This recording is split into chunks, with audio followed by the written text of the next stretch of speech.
దేశవ్యాప్తంగా నిరసనలు చేపడుతున్న విద్యార్థులపై కేంద్ర ప్రభుత్వం, బీజేపీ పాలిత రాష్ట్ర ప్రభుత్వాలు అణచివేత ధోరణిని అవలంబిస్తున్నాయని కాంగ్రెస్ అగ్రనేత ఎంపీ రాహుల్ గాంధీ మండిపడ్డారు. విద్యార్థులపై కాల్పులు, లాఠీచార్జీలు, కేసులు నమోదు చేయడం ప్రజాస్వామ్యానికి విరుద్ధమని రాహుల్ గాంధీ ఆగ్రహం వ్యక్తం చేశారు. ఈ మేరకు ఎక్స్ వేదికగా పోస్ట్ పెడుతూ కేంద్ర ప్రభుత్వం, ప్రధాని నరేంద్ర మోదీపై తీవ్ర విమర్శలు గుప్పించారు.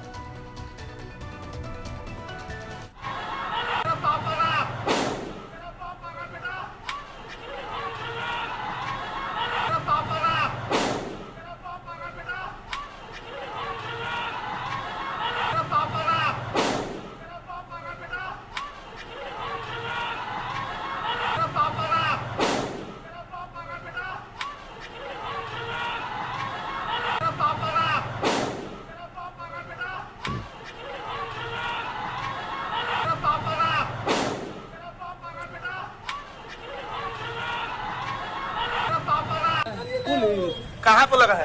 चलो ना जल्दी भाई। अरे गोली क्या नाम है? क्या नाम है आपका? कहाँ लगा है? कहाँ हुआ है? अरे वहाँ भी चौक पे। अभी चौक पे? हाँ मार दिए लोग। चल भाई तू भागो मत भाई, जल्दी लगा, भागो जल्दी।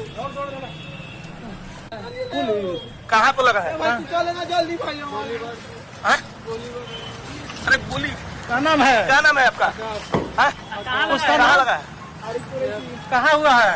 अरे वहाँ भी चौक पे। अभी चौक पे? हाँ मार दिए लोग। चल भाई तू भागो मत भाई, जल्दी लगा, भागो जल्दी। कहाँ पे लगा है? चलो ना जल्दी भाई। अरे गोली क्या नाम है? బీహార్లో నిరసన తెలుపుతున్న విద్యార్థులపై AK-47తో కాల్పులు జరిపారని, వందలాది మంది విద్యార్థులను అరెస్ట్ చేసి వారిపై FIRలు నమోదు చేశారనే వార్తలు వస్తున్నాయని రాహుల్ గాంధీ అన్నారు. విద్యార్థులపై ఎలాంటి FIRలు నమోదు చేయబోమని, వారిని విడుదల చేస్తామని ప్రధాని నరేంద్ర మోదీ ఇచ్చిన హామీ ఏమైందని రాహుల్ ప్రశ్నించారు. కానీ అందుకు విరుద్ధంగా వారిపై క్రూరమైన దాడులు జరుగుతున్నాయని మండిపడ్డారు. ఢిల్లీలో విద్యార్థులపై పెల్లెట్ గన్లు ప్రయోగించారని, బీహార్లో AK-47తో కాల్పులు జరిగాయని రాహుల్ ఆరోపించారు. ఉత్తరప్రదేశ్, పశ్చిమ బెంగాల్, బీహార్, ఢిల్లీ రాష్ట్రం ఏదైనా విద్యార్థుల గొంతు నొక్కేయాలనే ధోరణే కనిపిస్తోందని ఆగ్రహం వ్యక్తం చేశారు.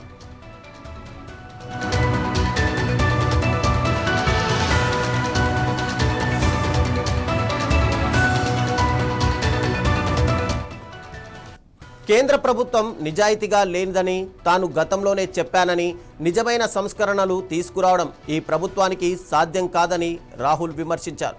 ఇచ్చిన హామీల నుంచి వెనక్కి తగ్గడంతో పాటు విద్యార్థుల గొంతు అణచివేసేందుకు అన్ని మార్గాలను ఉపయోగిస్తోందని చెప్పుకొచ్చారు.